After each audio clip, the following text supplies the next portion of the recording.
Well, welcome everyone. I'm Liz Schreier, President and CEO of the U.S. Global Leadership Coalition, and I am thrilled to join the 2021 EXIM Annual Conference. It's such an important event this year. Now, for the few of you that don't know the USGLC, my organization, we are a nationwide bipartisan coalition, often known as the Strange Bedfellow Coalition.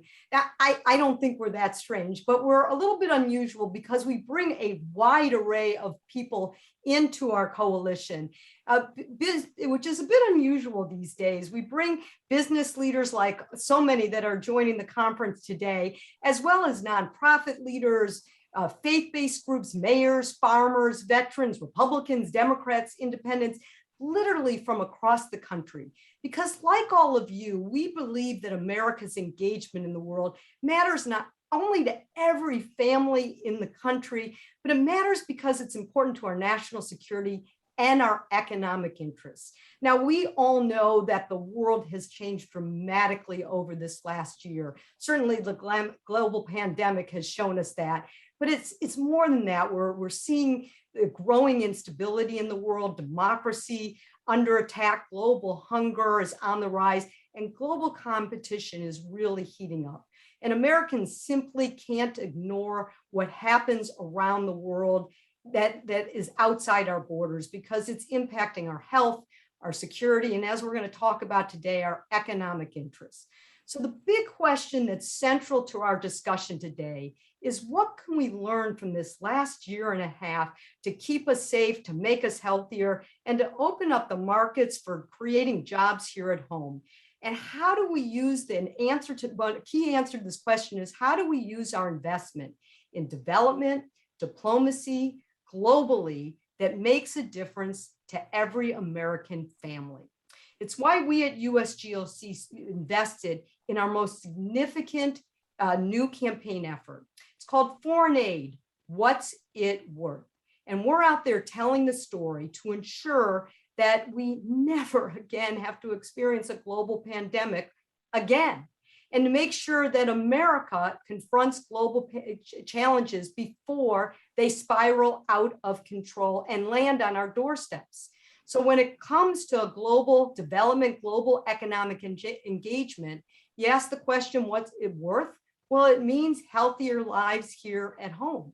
It means safety for those who serve, and it means customers for our businesses. So to help tackle this big conversation, we have an amazing panel. They understand partnerships, collaboration to create real lasting impact. It's about having interagency collaboration within government and partnering with the private sector. So we have an all-star panel that has been in government, in and out, and in the private sector, helping drive America's economic engagement on the global stage. They are drivers of innovation and partnership, and I want you to meet them. Our panel includes Jim Burrows, who's the acting president and chair of the EXIM board. David Marchik, who is Chief Operating Officer at the U.S. Development Finance Corporation. Eno Ibong, who's the Acting Director of the U.S. Trade and Development Agency, also known as TDA. Mahmoud Ba, who's the Acting CEO of the Millennium Challenge Corporation. So lady and gentlemen, welcome. It's so great to see the four of you. So I'm excited to talk with you all four together, and we're going to talk about the synergy and how you create jobs here at home by helping create markets for us overseas. I'm going to start with one by one, each of you. Jim, you get home field advantage because we are here at the EXIM conference. So Jim, great, thank you. So welcome. Jim, I think everybody knows what EXIM is, so I don't think we need to start with that, but let's talk the competitiveness that's out there in the world. This is, you started at EXIM, I think in 2012, and now here you are running the agency. And so you know a lot about the competitive nature out there. You know, EXIM, it's wildly impactful. I just was seeing a statistic that FY20 EXIM reached 5.4 billion in authorizations to support close to 11 billion in US exports while creating tens of thousands of jobs. So I know you are really having an impact, but you also know a lot about competitiveness. It is really significant out there, especially with countries like China, when 95% of the world consumers are outside of the US. So here's my question, Jim. How does EXIM deepen cooperation with the others that I'm going to get to talk to in just a few moments in the federal agencies to help our competitiveness in the world? And how do we improve outcomes and benefits by working with others? So Jim, take it away. Great. Thanks, Liz. It's great to be here, and thanks to my fellow panelists for being on the panel today with me. Each agency has its own unique set of capabilities, tools, and expertise. Cooperating on a complex project can allow each respective agency to contribute to a more comprehensive financial package that would not be available on an individual basis. For example, FDC can provide equity for projects, capability which EXIM doesn't have the authority to offer. And we've heard from exporters that often debt and equity is needed to be competitive. Closer cooperation would lead to more streamlined and competitive one-stop shop type USG financing packages for deals requiring various types of support for multiple agencies. Combining efforts would level the playing field with foreign competitors, which are also employing a whole of government approach to enhance their competitiveness. Government across the globe are using blended financing, support from both ECAs and DFCs to finance their strategic priorities. Blending EXIM and supporting other USG agencies allows the United States government to offer a similar package. Terrific, terrific. Well, I'm going to come back to you because I have lots more questions, but let me welcome David Marchek, who is with the Development Finance Council. David, welcome. Corporation, yeah. A corporation. There's so many acronyms today. I'm going to get these right along the way. David, welcome. Full disclosure, I'm a longtime champion of the DFC. I'm actually on the DFC's Development Advisory Board, so I should get the name right. So welcome. Here's a new agency in the toolkit. It used to be known as OPIC, but this is the first year of operation, and you started the DFC as the Chief Operating Officer this year. Who would know in the first year we'd be in the midst of a global pandemic? And yet you're already playing big. I just saw that DFC committed almost $5 billion in new investments, 65% of which is going to low and middle income countries and fragile states. So add to what Jim just said. Maybe take 30 seconds to describe the DFC, tell us a little bit about the priorities, but I also want you to talk about how the DFC is complementing EXIM, strengthening our approach by working together, because after all, DFC has development goals and EXIM is about promoting US jobs. How do they work together? So thanks very much, Liz, and thanks for being a DFC champion. I'm a Liz Schreier champion. I've known Liz since 1985, where I was an intern at the organization where she was a young staff person, and she's aged better than I am. I'm looking at both of us and I'm thinking, I don't have a lot of hair and I'm like 30 pounds heavier than I was when I met Liz. So now you know why I love David. It turned out better for her than me. But so the DFC is an incredible organization. We're small but mighty.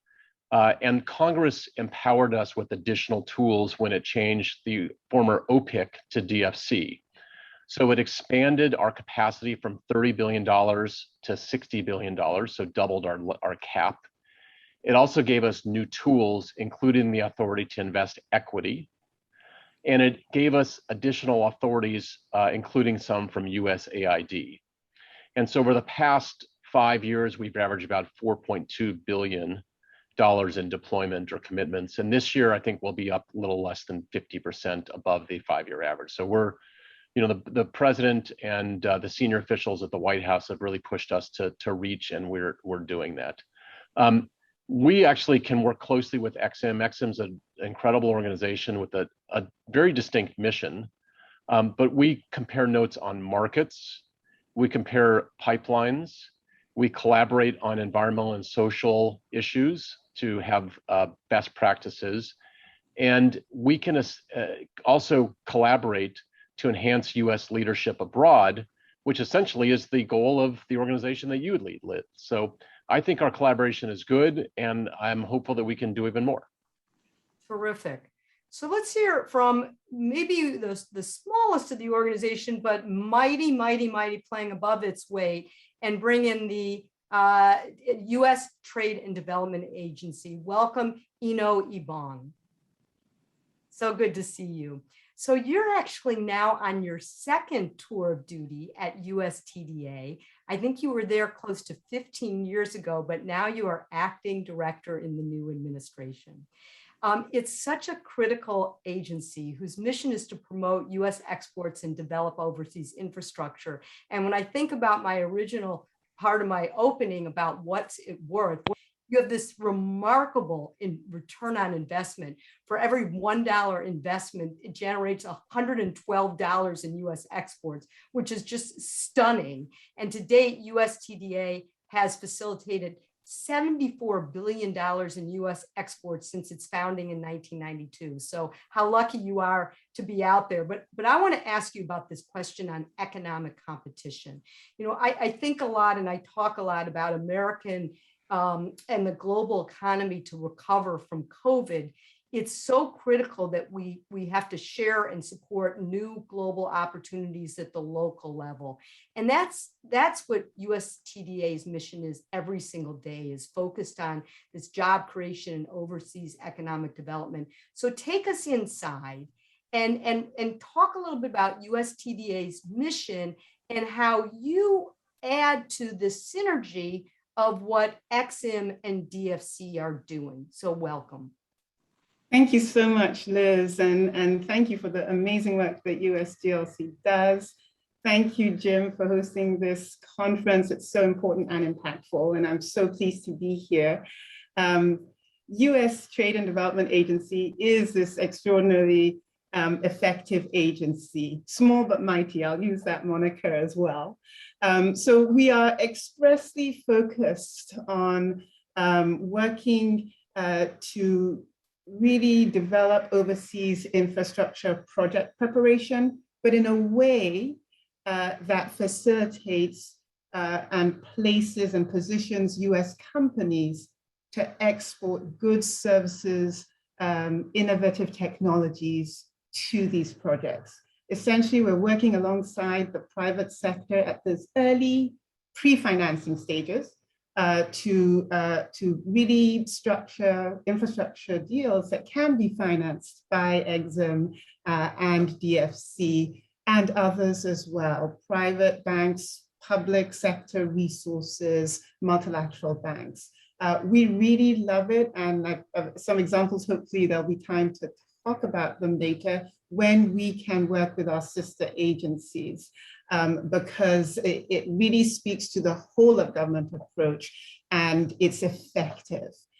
So for us, I think that making sure that there's a likelihood of success for our companies in the context and in the focus of infrastructure development is key. And through the statistics that you quoted, it works. But it can't be done without partnership. And I know we'll come to this a little bit later, but partnership in so many levels.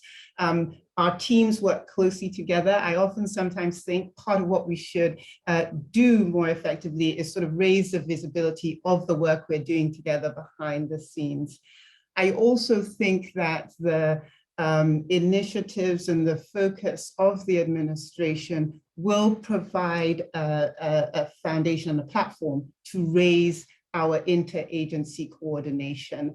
Prosper Africa, I think of this is harnessing the 17 agencies that are engaged in this area, will, I think, create not only the visibility of what we do, but actually develop more innovative ways in which we can work together. So the partnership is key, the collaboration is key. As a small agency, it's in our DNA. And for so many years, we've worked effectively with all of the agencies represented here today, and look forward through all of the opportunities that we are facing and challenges to building upon that work together even more. I loved your comment about, I wish people understood more how much synergy and partnership and collaboration there really is. And I think as we unfold and tell some of the stories during this panel, hopefully some of that will be known. So last but certainly not least in our interagency panel is MCC. And let me welcome Mahmoud Ba, our acting CEO of MCC. Welcome. You have been at MCC for 10 years, half of the agency's life, and today you are leading that effort. And I love, there's so many things I love about each of the agencies, but for MCC, it has this impressive story of literally transforming how American aid, is done around the world. MCC, since its beginning, has partnered with countries, just having completed its 28th compact, creating new and exponentially opportunities for growth.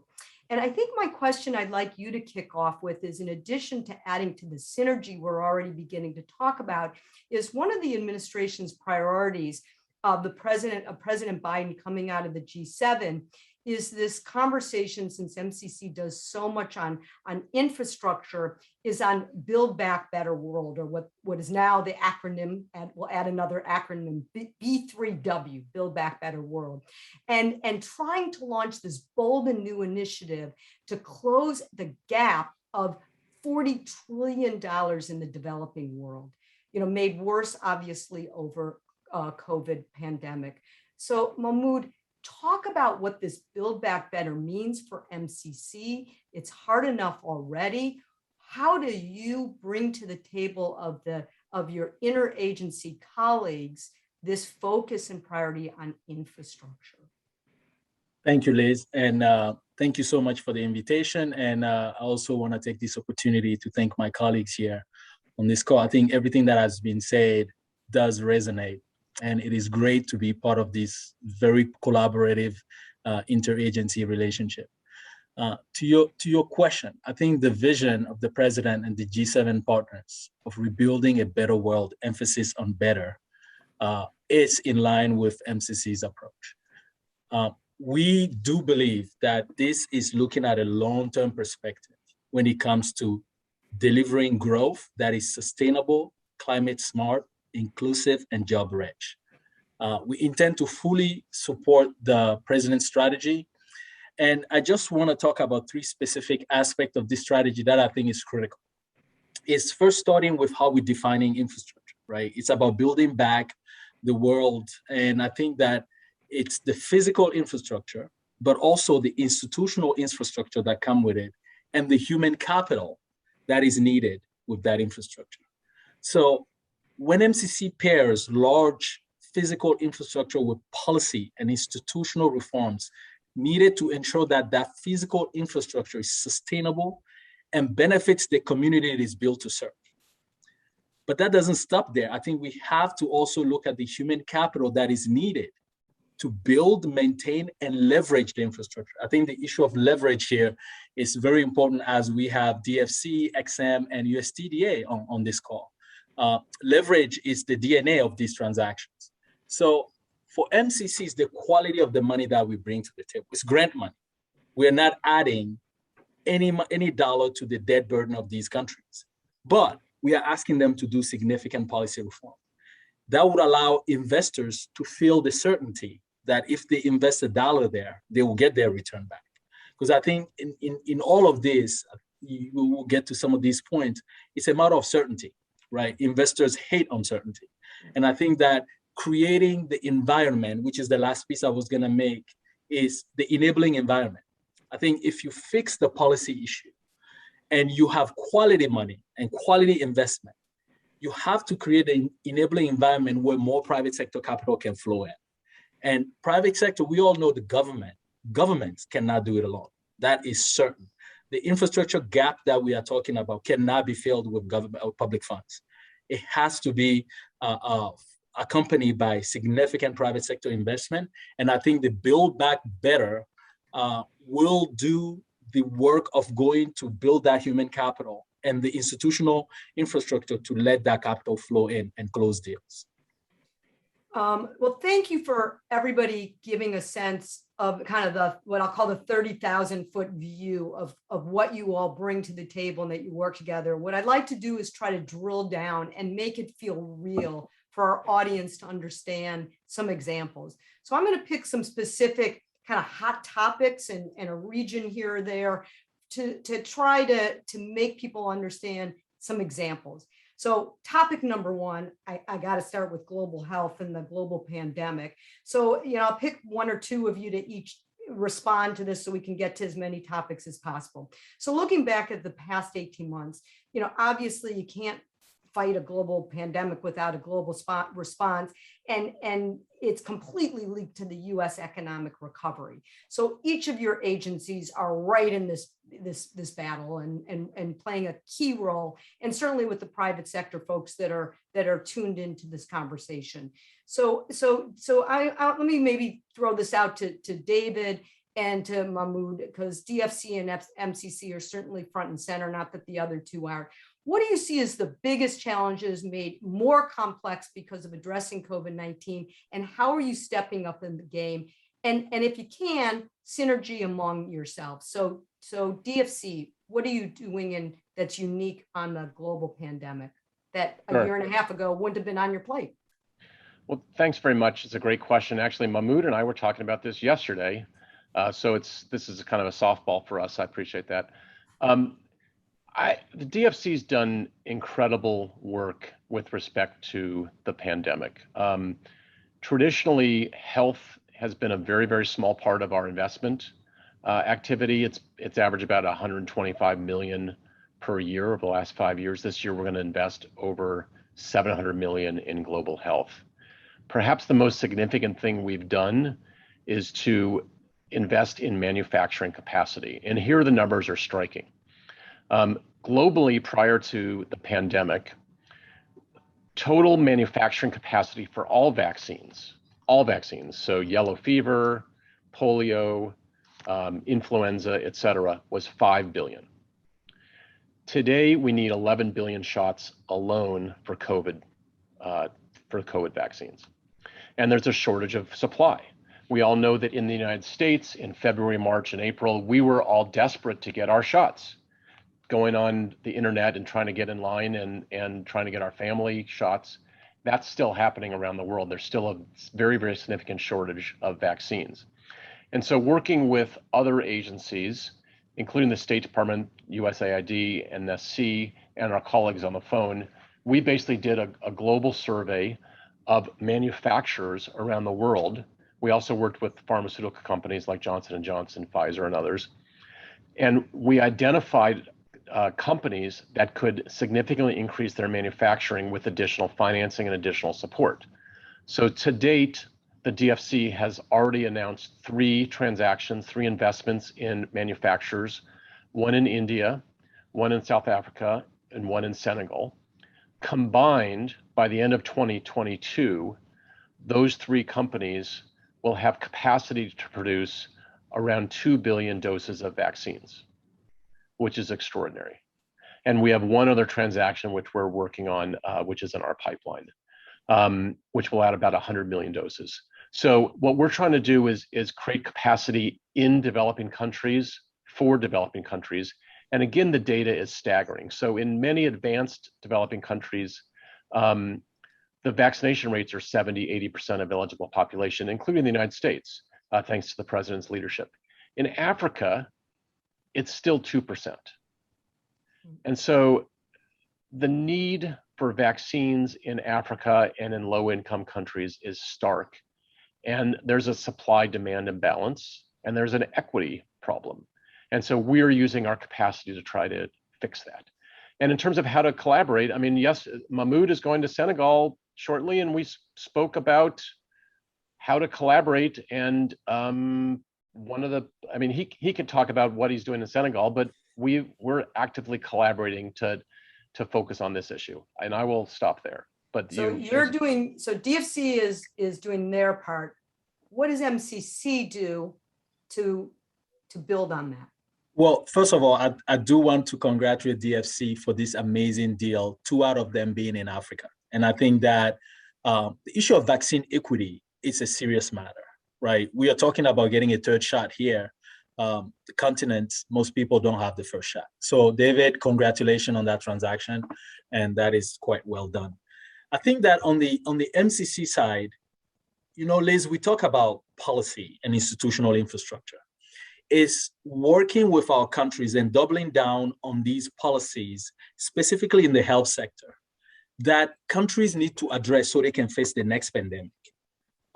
The issue of COVID is that, first, from a practical standpoint, it has slowed down the implementation of works.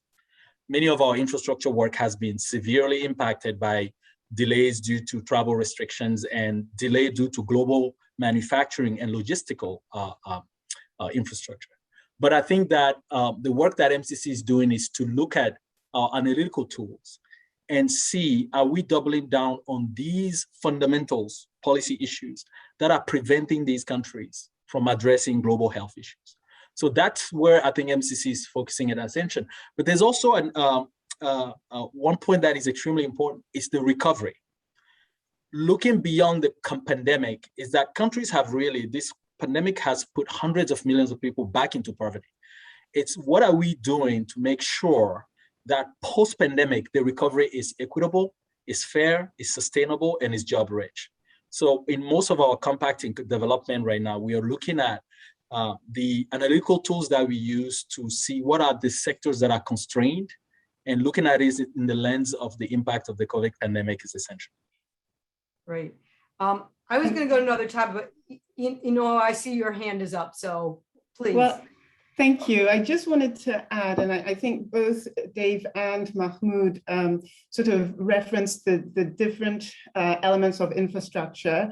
And I think with the vaccine and the health issue, we are seeing more in the focus on healthcare infrastructure, and the need then to keep the eye on the ball of, you know, building sustainable, for example, electrification of healthcare facilities. You know, that's fundamental. Or expanding the utilization of information technology, and, you know, for the long term, enhancing access to advanced sort of diagnostic and treatment technologies. Now, this goes beyond the immediate pandemic, but it does go to the enabling environment for global health and the access to populations in developing and middle-income countries. And of course, I wouldn't be true to my job if I didn't point out that for US companies, the technologies, the work that can be done there is very important, and so creates a sort of win-win environment. So I do think it's important to note that physical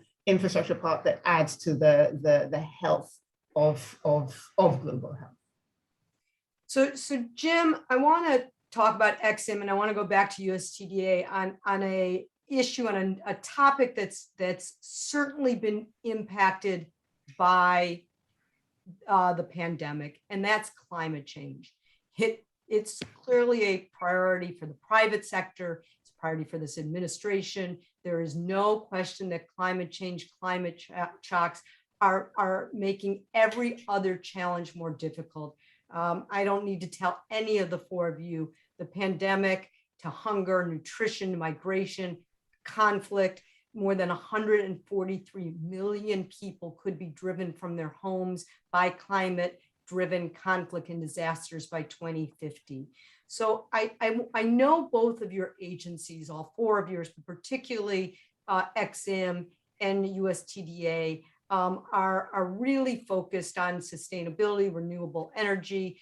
And I'd like to hear from you some examples of how you're working together, what each of you are doing to promote solutions in energy. I know obviously David, DFC is both, again, all four of you are, but Jim, why don't you kick this section off? Yeah, key priorities in energy transition. All our agencies are working to advance sustainable development and green recovery. EXIM is aiming to expand and diversify our portfolio, including through increased support for renewable energy and energy efficiency and energy stored exports for the United States per our existing statute. And we see ways that this is a partnership that can foster that. The developing world often has financing gaps by the private markets due to high levels of risk.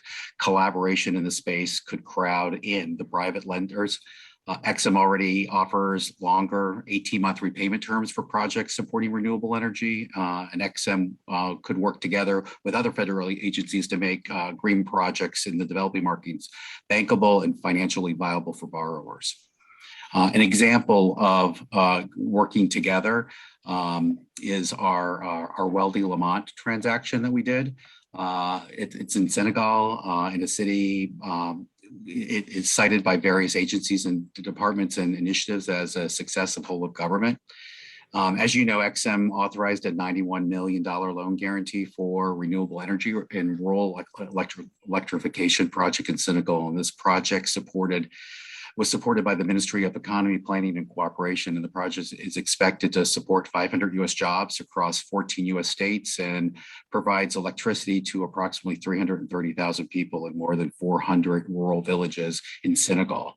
And, you know, the various agencies supported this transaction. Commerce extended support from colleagues of FCS, including advocacy and other commercial engagements with ministries to advance the contracts. And on State Department, there was extensive diplomacy and support for economic officers, including strong support at the highest level from the US ambassador.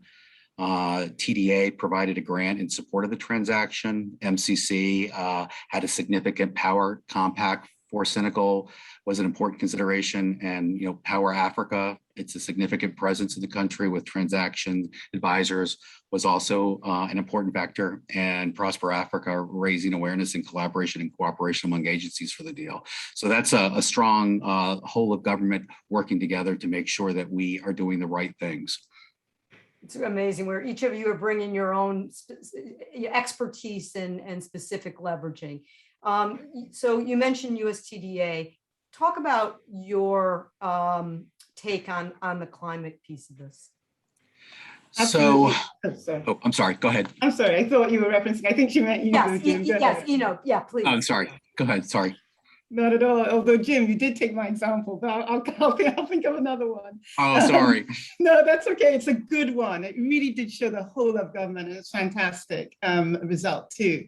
So for us at USTDA, you know, we have for a long time been focused on clean energy. And so it was a very natural progression for us in terms of the focus on really addressing this climate crisis to just build on the work that we've done. I think, you know, consistent with the president's lead at the Leaders Summit, we stood up a global partnership for climate smart infrastructure, again, drawing on our industry connections, bring industry in to advise us and work with us and our stakeholders to determine needs. And, you know, our stakeholders in emerging economies are interested and are focused on decarbonization, on trying to address these issues. And we're seeing funding requests from a wide variety of issues, not just in energy, but things like transportation, where people are interested in cleaner mass transportation, more effective and efficient air traffic management, and even modal shifting. So from road to rail or road to maritime. So there's deep interest there in energy. We see requests for renewable power generation, for smart grids, solar mini grids, even sort of nuclear energy. So the interest is there. We have responded by committing back in April to providing $60 million in assistance over the next 3 years to address some of these issues, primarily by grant in our partner countries. You know, interestingly enough, we've dispersed and expended almost half that amount already in this fiscal year. So, you know, it's definitely clear that the need is there, and we have the ability through US technology, goods, services, innovation, solutions to address these issues. I think I would give another example. It focuses on work we did with DFC actually in Latin America, actually in Honduras, where we were involved in providing a grant to look at the viability and feasibility of a geothermal plant in the western part of Honduras in Platanares. And we provided that work, attracted private sector investment, but it was DFC that funded and financed the transaction to the tune of $135 million. It meant that 100,000 people had access to power, but it also meant that there were places in the United States. I think it was 70 companies in 17 states that provided the goods and services for that project. So even in the climate space, there is room for us to work together. There is interest in our partners in getting to this decarbonization. And there's also benefit to be had here in the United States through our companies who can provide solutions, create exports and jobs across our country. So it's I love that example. You hit everything. You hit working together, jobs here at home. So that was terrific. I want to ask a few of you about something several of you have already raised, which is talking about capital challenges and blending finance in particular. We all know how powerful increased private sector investment and development can be, and helping bridge financial gaps, removing the real and sometimes perceived risk. And to date, blended financing has mobilized what I understand is approximately 152 billion in private capital, which is roughly equivalent to an annual ODA flows. So this is game changing if we get this, even further right, which you're all doing this. And so I'm interested in what greater collaboration between your agencies means in helping crowd in private sector. So maybe I'll start with Jim and David. Others may want to join in, but let me start with the two of you, which I think are playing big roles in this blended financing, getting it right in our agency cooperation. So Jim, you want to kick this off, and David? Yes, the private lenders have shown a reluctancy in financing transactions in non-investment grade markets, especially those with longer tenors. Using the capabilities of the agencies will allow U.S. lenders to reach markets that would normally be outside of their risk appetite. Generally, greater information sharing of each agency's deal pipelines would allow the U.S. to compete for more deals. This would mean more deals for commercial lenders. David. So that's a great question. Let me give you a concrete example of where the different agencies can add value to improve outcomes and impact on people. So let's take Senegal again. So we're providing financing to a company that is a vaccine manufacturer. To be successful at manufacturing vaccines, which today is literally saving lives, you don't just need capital. You need know-how, you need capacity, and you need a good regulatory environment. And so we can provide the capital, but we need to work with other agencies, including the NIH. We're working closely with Dr. Collins, Dr. Fauci, and others on technical capacity building. Companies in the developing world to manufacture vaccines need skilled leaders. They need workers that have the skills. And they also need a regulatory environment which will attract partnerships from pharmaceutical companies. And so that's where the work of MCC, for example, is so important on the policy frameworks, because their work and the leverage they bring can drive better policy outcomes. And then we can come in with specific transactions to support private sector companies.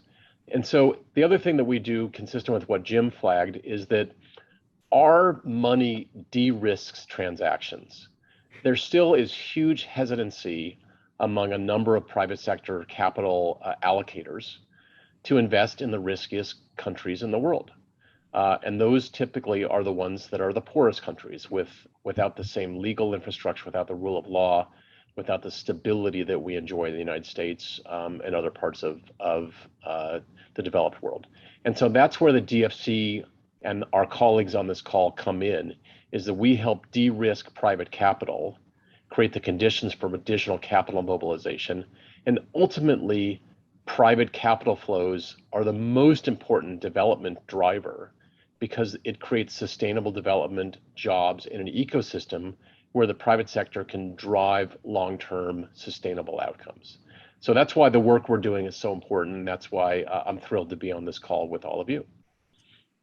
Liz, can I just add something? Please.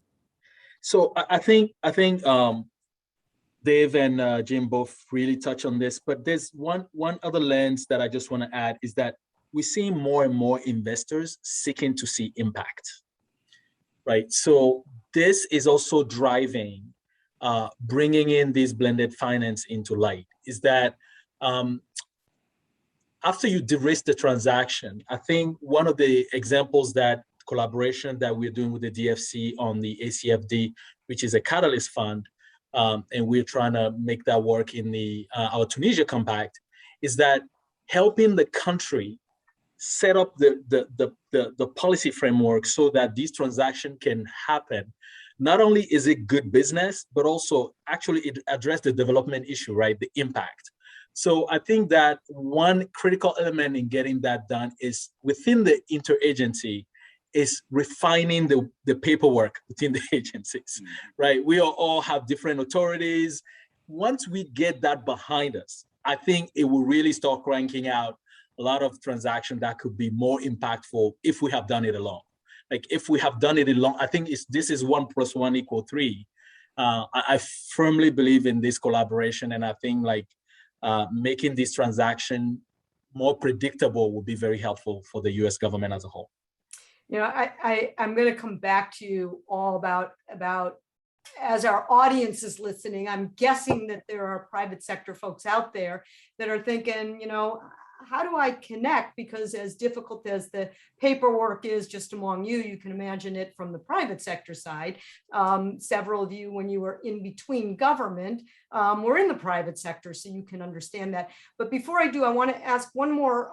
I want to go, instead of from topic, I want to go to a region to give our audience a sense of how you work together regionally. You've already given some examples, and we've already touched, I think Senegal has gotten a lot of attention, but I do want to stick with Africa for a minute, because a number of you mentioned Prosper Africa, Build Together campaign, which the administration has focused on, because that's kind of got everything we're talking about right now: COVID, climate, competition, conflict, you know, is all sitting there, where we have China, their trade with Africa is 3 times that of the US, and it still hosts, you know, we'll see what happens after COVID, but pre-COVID was, you know, some of the fastest growing economies in the world. And so we're at this critical moment where a lot of the private sector businesses that are tuning in right now, you know, want to engage, and they want to use a lot of the tools that you're all working. So how do we up our game? How are you, you know, give us some examples of how we can build these partnerships on a continent. Let's pick a specific area. And you know, maybe I'll start with you. You know, you're Nigerian born, and USTDA does a lot of work, both doing studies, impact studies in Africa, but also bringing trade missions here. How do we move Prosper Africa to the next level?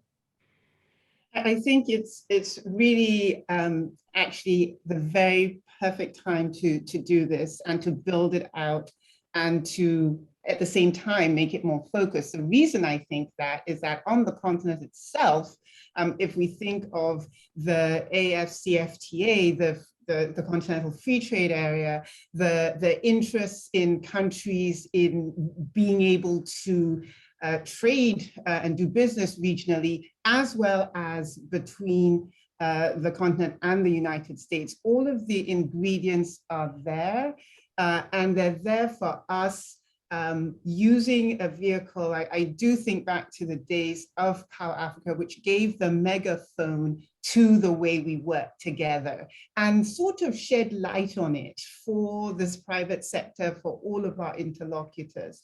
I think something like Prosper Africa has the promise to do that. And I think that the receptivity is there on the continent because that focus on trade regionally and beyond is likewise there.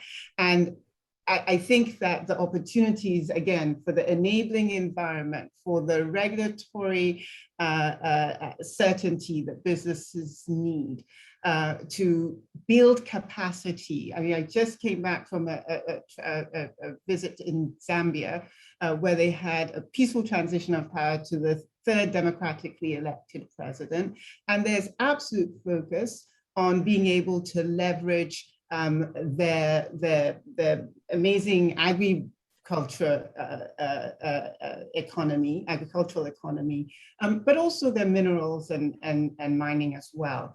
So we can bring our tools to all of these possible opportunities. And I think that quite apart from the work that I mentioned that we do every day together with our teams, that we do need, and it is a useful mechanism to have initiatives like Prosper Africa that shine the light and actually just make it really clear as to how and to who to contact when. So I'm very bullish on these initiatives that we're all working on, Build That Better World, and of course the climate partnership. It will, I think, kind of just make very instinctive an understanding of who we are and what we do. And I think that will be an important part of this puzzle of the sort of, sometimes challenging way it takes to get in touch with us. Mahmoud, you spent 3 years as the MCC country director in Cote d'Ivoire. For businesses tuning in who want to make sure U.S. is investing in creating the enabling environment, are we doing what we need to do in Africa? And how are, EXIM, MCC, how are all of us partnering to make sure we're getting it right? So Liz, there's no question that the energy, literally and figuratively, in Africa is at its peak right now. When it comes to, if you put aside COVID, of course, COVID had a significant impact. But if you look at the youth in Africa, you look at the Africa Continental Free Trade Area, the potential for business in Africa could not be better than where we are today. And in my time in Cote d'Ivoire, one of the things that, with all humility, that I've seen is the lack of full presence from many of the businesses in the US. We have a distance. We have a distance when it comes to business engagement, local partnership, mutual agreements, bringing African leaders to the table to discuss African businesses is critical. You mentioned the C word earlier, the engagement with China, and I see that all the time is the lack of our presence on the ground, because when people try our product, they don't go back.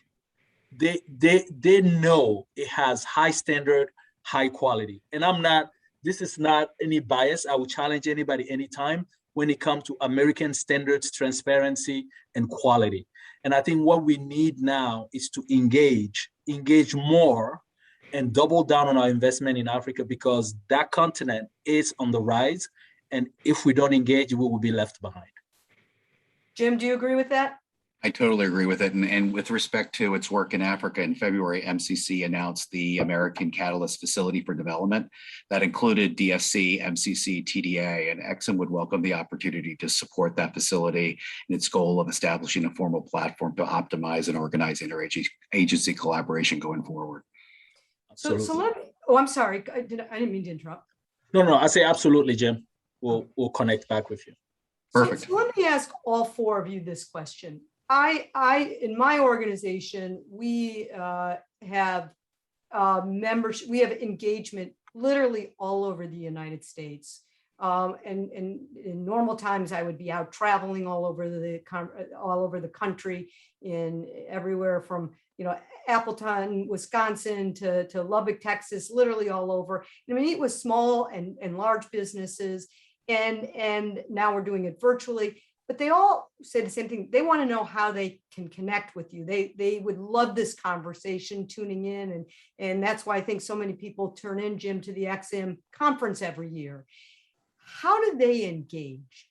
Tell us how they engage.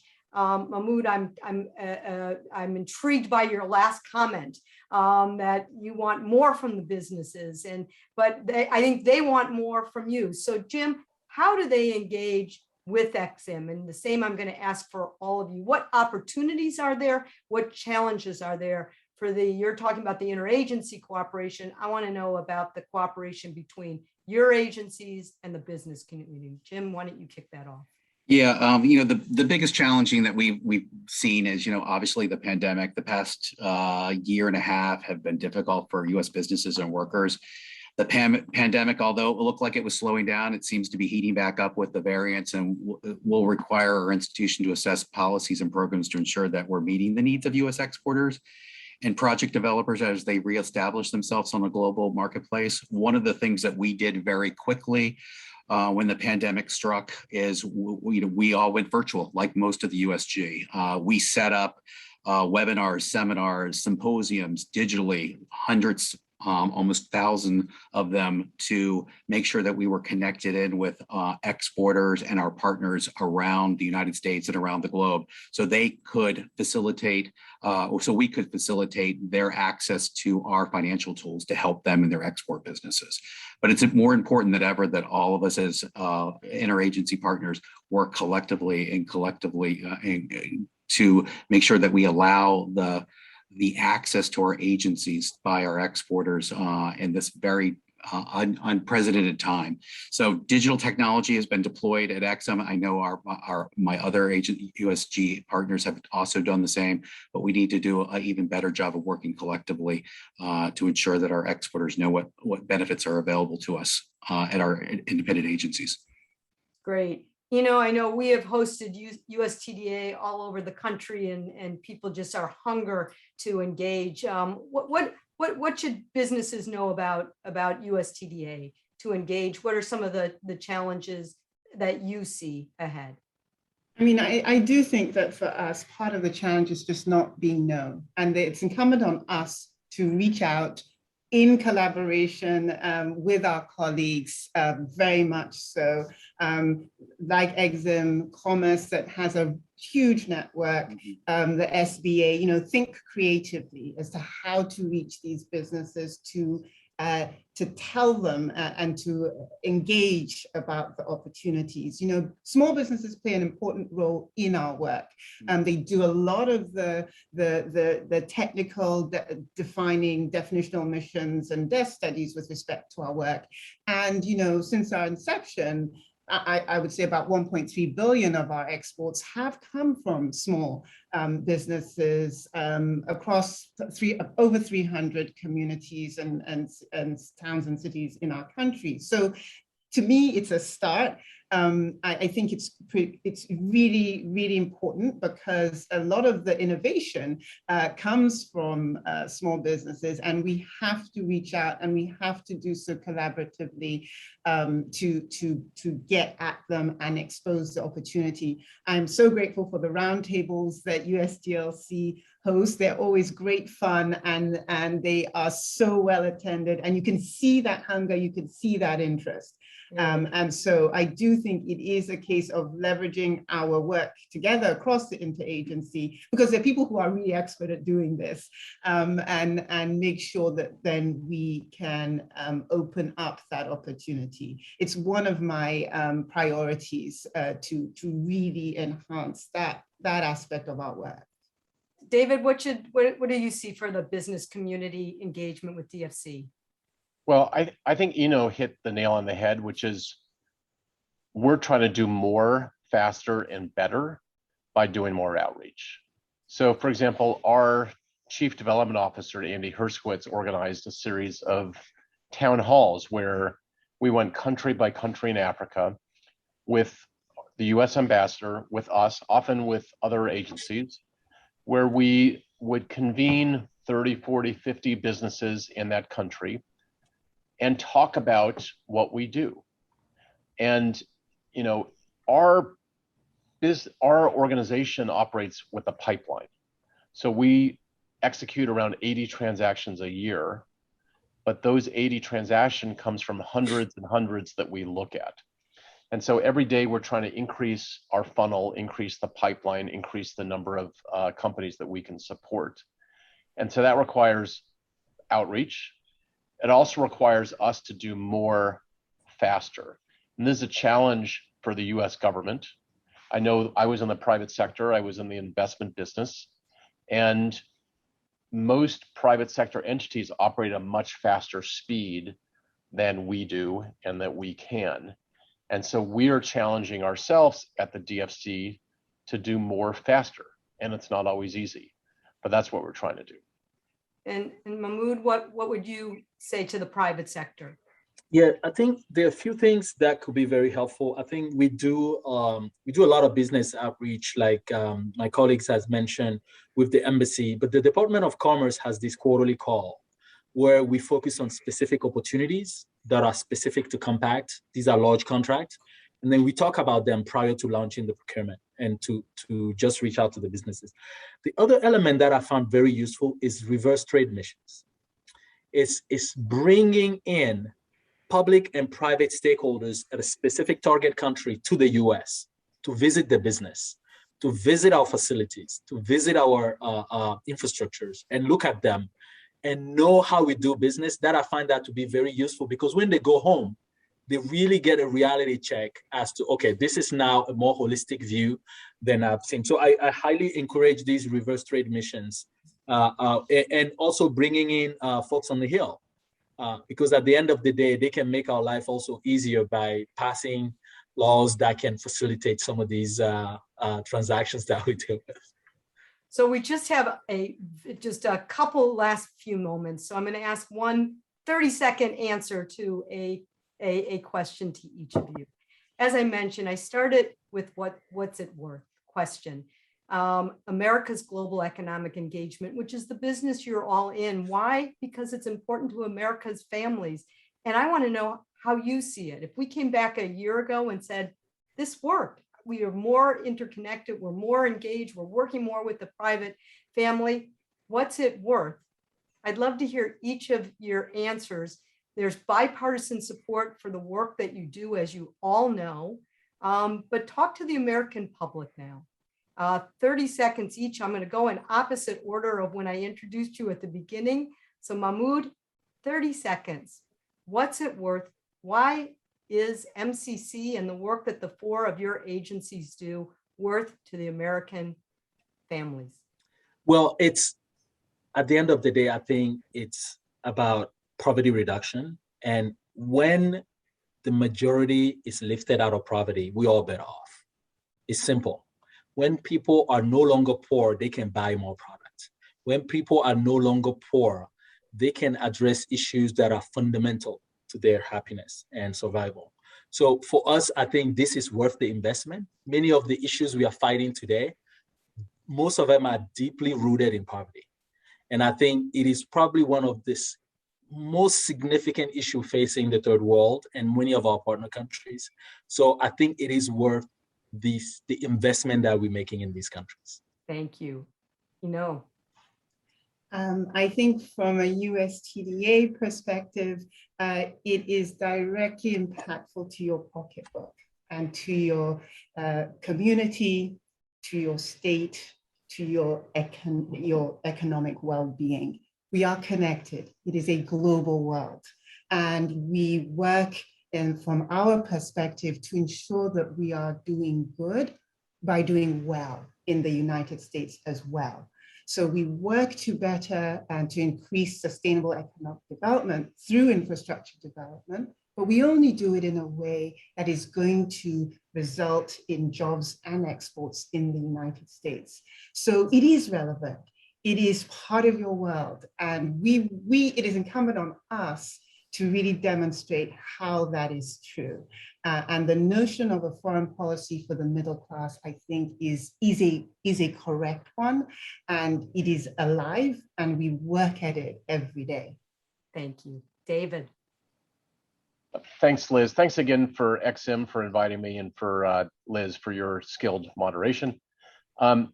This is probably the easiest year to answer the question you just asked, which is how does US foreign investment abroad help Americans? This year, our work is saving lives. What we've learned from the variants is that until everybody has reached a certain threshold of vaccination, none of us are safe. And so our work at helping the world get vaccinated actually helps Americans. And then the second area is in climate change. As we've seen just in the last 2 days with the intensification of severe weather events that hit New Orleans, but also that hit Newark, which had more rain in one day than in the history of the city. So our work reducing carbon output and helping to address the climate crisis actually will help Americans save lives and improve our health. Thank you, David. And Jim, it's your conference, so you get the last word. Thank you, Liz, and thanks everyone for taking the time to be on the panel today. And for us at XM, it's all about creating and sustaining jobs through exports. We want to make sure that small, medium, and large-sized companies throughout the United States know that XM is a financial tool in their toolkit. So if they want to sell abroad on terms, they can use our short-term programs.